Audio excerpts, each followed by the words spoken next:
It was my son who stopped me from making the biggest mistake of my life. I had the phone in my hand. I was already dialing. 3 seconds later, and everything would have been different, and not in a good way. He put his hand on my wrist, gently, the way you'd stop someone from stepping off a curb into traffic. He didn't raise his voice. He just said, "Dad, not yet." I didn't understand what he meant. Not then. Let me back up. I'm 64 years old. I spent 31 years working for a civil engineering firm outside of Columbus, Ohio. Mostly bridge inspections, infrastructure assessments, the kind of work nobody notices until something goes wrong. I retired 3 years ago with a decent pension, a paid-off house, and what I thought was a solid marriage. My wife and I had been together for 27 years. We met when I was 37 and she was 32. Second marriage for both of us. I had a son from my first marriage. He was 9 when she and I got together, and she helped raise him. I always thought that meant something. My son is 33 now. He works in IT security, lives about 40 minutes away, drives out on Sunday afternoons when he can. We watch football. We argue about the Browns. We eat whatever's in the fridge. He's the kind of person who notices things. Quietly. He doesn't say much, but when he does, it matters. My wife's nephew had been staying with us since March. She introduced him as someone who'd hit a rough patch, laid off from a logistics company in Pittsburgh, going through a divorce, needed a few months to get back on his feet. That's how she put it, a few months. I said fine. He was family. We had the spare room. I'm not the kind of man who turns his back on someone who's struggling. He moved in with 2 duffel bags and a laptop and immediately made himself comfortable in a way that I found, I'm trying to find the right word here, presumptuous. He rearranged the spice cabinet. He changed the thermostat settings without asking. He sat in my armchair in the living room without ever once checking whether that was all right, just settled into it like he'd been there for years, like it had always been his chair. I told myself I was being territorial. I told myself he was just getting comfortable, that it was normal, that I was being an old man about it. My wife said I was reading too much into things. She laughed it off. She said I needed to be more welcoming. He'd been there about 6 weeks when I noticed the first thing. I came home early from a doctor's appointment, just a routine checkup, nothing serious, and they were at the kitchen table together. That's not what bothered me. What bothered me was that they stopped talking the moment I walked in. Not a natural pause, a full stop, the kind of silence that has a shape to it. I said hello. She got up to make coffee. He opened his laptop and started typing. I stood there in my own kitchen for a moment and felt like a guest. I didn't say anything. I made a sandwich. I went into the garage and pretended to organize some shelves. I stood there for a while with a box of old drill bits in my hand, not really looking at them. That evening I called my son. I didn't tell him what I was thinking. I wasn't even sure what I was thinking. I just said his uncle had been around a lot, that the house felt different, that I was probably being stupid. He was quiet for a moment, and then he said, "I'll come by this weekend." Just that. He came by the following Saturday. He helped me clean the gutters. We had lunch, and he was polite to my wife and nodded at the nephew the way you nod at someone you're sizing up. I didn't see him do anything unusual, but when he was leaving, he stopped by my truck in the driveway and said, low and even, "Do you have cameras on the house?" I said no. Just a doorbell cam on the front. He nodded slowly. "I'm going to order you some for the back and the garage. Early birthday present." He smiled when he said it, but his eyes weren't smiling. I asked him why. He said, "Just peace of mind, Dad." I didn't push it. The cameras arrived 4 days later. 2 for the back porch, 1 for the side gate, 1 for the garage interior. He came back the following weekend and installed them himself. He set them up on an app on my phone, showed me how to check the feed, showed me how the motion alerts worked. My wife asked what we needed all that for. My son said, "Crime's been up in the area. Just want to make sure Dad's covered." She accepted that. but I saw the way she looked at the cameras. Just for a second, a flicker of something I hadn't seen before. 3 weeks after the cameras went in, I was in Pittsburgh for 2 days. My old college roommate had moved back there a few years ago, and we'd been talking about getting together for a while. Just 2 days, a baseball game, dinner, the kind of trip you keep putting off until you finally just do it. I drove up on a Thursday morning. I was about 45 minutes outside of Columbus when my phone buzzed. Motion alert from the garage camera. I almost didn't look. I thought it was a raccoon. We'd had one getting into the trash a few times that summer. I pulled into a rest stop, opened the app, and checked the footage. My wife was in the garage with her nephew. They were standing next to my workbench. She had her hand on his arm and she was leaning up to say something close to his ear. He laughed. She pulled back and looked at the door to the house, the way you check to see if someone's watching. I sat in the rest stop parking lot for a long time. I called my son. He answered on the second ring. I didn't say much. I just said, I saw the footage. He was quiet for a moment. Then he said, No, Dad. I've been getting the same alerts. I was going to call you tonight. I asked him how long. He said he wasn't sure. But he said this wasn't the first alert like this. He'd been monitoring since the cameras went in. He'd seen things. Not definitive, not yet, but enough. I told him I was coming back home. He said, Dad, not yet, but enough. I told him I was coming back home. He said, Dad, not yet. That was the moment. That was the moment with the phone in my hand. He told me to stay in Pittsburgh. He told me to go to the game, have dinner with my friend, act normal. He said if I came home now and confronted them, we'd have a scene and nothing else. He said there were things he needed to check first, things about the finances. I asked him what he meant. He went quiet for a second. Then he said, When did you last look at your joint account? I hadn't. Not recently. I handled the bills, mortgage, utilities, but the day-to-day checking account, I hadn't looked at it in probably 2 months. I just transferred what I needed from my pension deposit. I trusted her to manage the rest. I pulled up the bank app right there in the rest stop and my stomach dropped. Over the previous 8 weeks, there had been 17 cash withdrawals from ATMs I didn't recognize. Each one was under $1,000, under the reporting threshold. I knew what that was. I worked with numbers my whole career. That wasn't random. That was someone who'd done their homework. $4,100. $4,100 gone in small pieces, like she was hoping I wouldn't notice the shape of it until it was too late. I sat in that parking lot for 40 minutes. A woman knocked on my window to ask if I was all right. I told her I was fine. I went to Pittsburgh. I watched the game. I ate dinner. I ordered a beer I didn't want and laughed at stories I'd heard before, and I smiled and I was fine, and I was absolutely not fine at all. My son called me that night from outside his office. He'd been doing what he does, following the money, he called it. He'd looked at public property records. He'd checked some other things I won't get into, and he told me what he'd found. 3 weeks before the nephew arrived, my wife had contacted a real estate agent.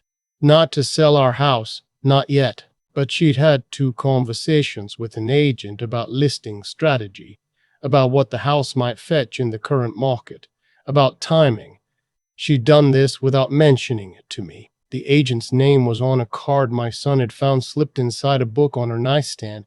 He'd noticed it on a previous visit and photographed it, thinking it was probably nothing. It wasn't nothing.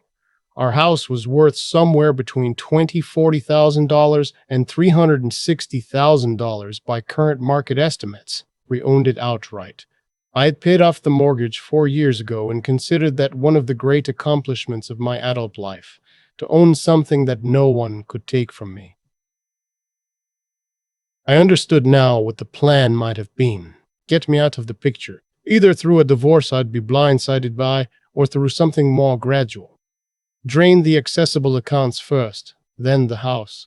I asked my son what we should do. He said, We need an attorney before you go home. I called an attorney the next morning, a woman in Columbus who specializes in family law and asset protection. My son had already found her and given me the number. I had a phone consultation from the hotel parking lot at 8 in the morning. She was direct, no nonsense, the kind of person who doesn't waste words. She told me not to move money, not to change anything, not to confront anyone. She told me to document everything and come see her the day I got back.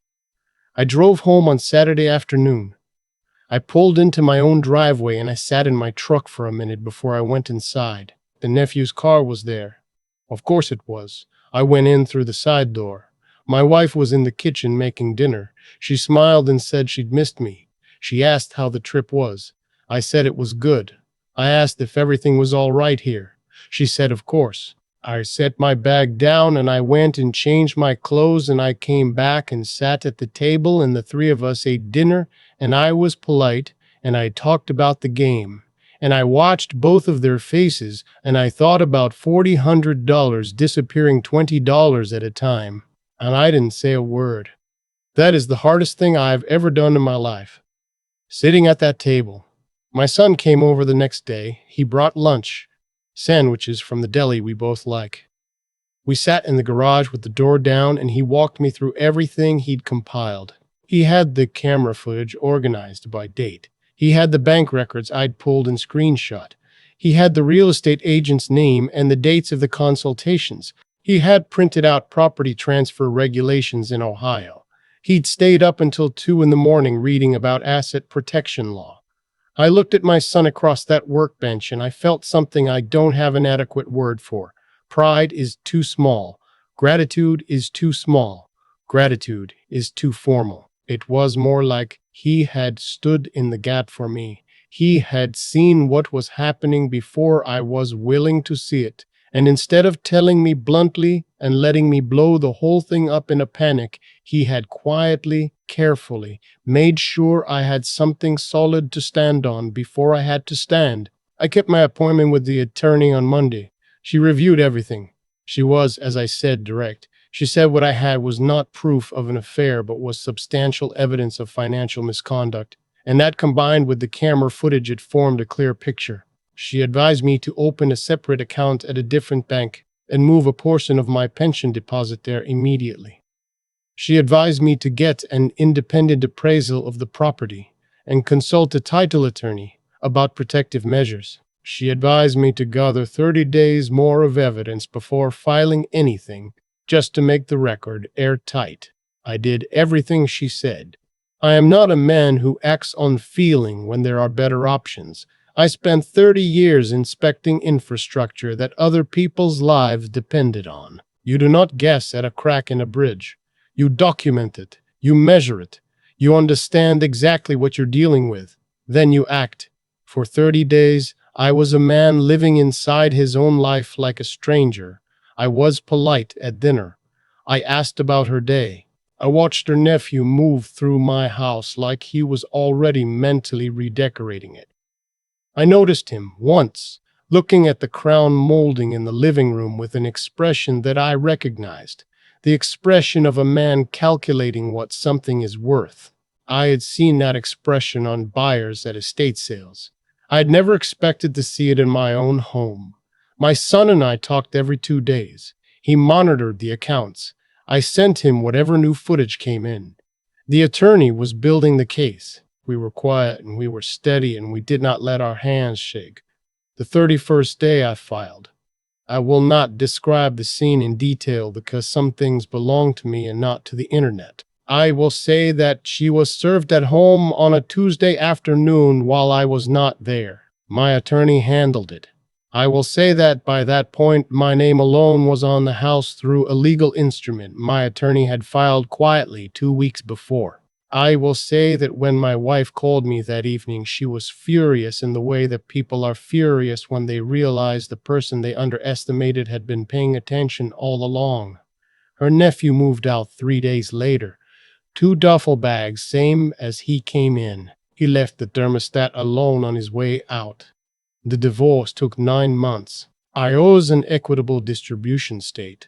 But when you have documented evidence of financial dissipation, that's the legal term for the cash withdrawals for taking money from marital assets with the intent to deprive a spouse. It affects the settlement. My attorney was very good. I came out of it with the house, the bulk of my retirement assets, and my dignity. My wife got less than she had planned for. So did her nephew, I assume. I don't know where either of them are now. I don't need to. What I think about more is the Sunday afternoons. My son still comes over most Sundays. We watch football. We argue about the Browns. They are still the Browns. They have not improved. And we eat whatever's in the fridge.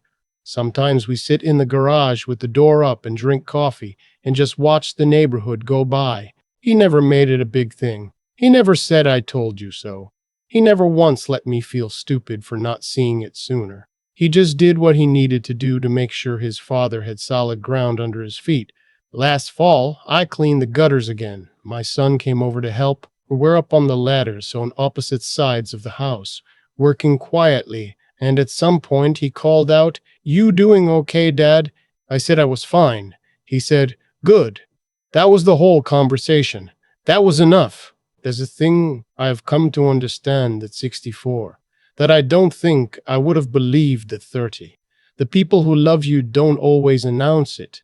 They don't make speeches. They show up with cameras they say are for raccoons, and they stay up until 2 in the morning reading Ohio property law. And they put a hand on your wrist when you're about to make a mistake. I wasn't the victim in this story. I was the man with the right son. I think about the rest stop a lot. Not the bank app, not the numbers, just the feeling of sitting in a parked truck while the world kept moving around me and realizing that the life I thought I had was something different than what I'd been looking at. That's the part nobody warns you about. Not the betrayal itself, but the moment you understand it was already in motion while you were making dinner and asking about someone's day and believing the ordinary things. The ordinary things I believed turned out to be a stage set. I was the only one who didn't know the play, what I had to reckon with. And I mean really sit with, not just say, was that I had let comfort make me careless. I handed over the day-to-day accounts because it was easier. I didn't push back when the thermostat changed. I told myself I was being territorial about the armchair. I rationalized small things until the small things added up to $4,100, walking out the door $20 at a time. There's a cause underneath every effect. I know that. I spent 30 years inspecting bridges, and the first thing they teach you is that nothing fails all at once. There's always a crack that started small, in a place nobody was watching. What happened in my house had a history, and part of that history was me not watching closely enough. I'm not saying I deserved it. I'm saying I have to be honest about what I contributed by looking away. My son didn't look away. That's the thing I keep coming back to. He's 33 years old, and he saw what I couldn't see, and instead of telling me in a way that would have sent me straight into a confrontation I wasn't ready for, he thought it through. He installed cameras I believed were for raccoons. He read property law at 2 in the morning. He built the case before he brought me the evidence. That's not just loyalty. That's a kind of clear-eyed, steady intelligence that I can't take credit for. I raised him, sure, but what he did in those weeks came from him, from the kind of person he chose to become. I think about what would have happened if I'd made that call from the rest stop parking lot. If I'd driven home that Thursday instead of going to Pittsburgh, I would have had my scene. I would have had the satisfaction of saying what I knew right then in the heat of it. And I probably would have walked away with much less than I did. Legally speaking, because I'd have tipped my hand before I had anything solid in it. Feeling righteous and being protected are not the same thing. I know that now in a way I didn't before. What carried me through the 30 days of sitting at that dinner table wasn't anger. Anger burns fast and leaves you empty. What carried me was the decision to hold on, to stay steady when everything in me wanted to crack, and to trust that doing the right thing quietly would matter more in the end than doing the loud thing immediately. That kind of endurance is a muscle. I hadn't used it like that before. I didn't know I had it until I needed it. I'm 64 years old. I own my house. My son comes over on Sundays. That's enough. That's more than enough.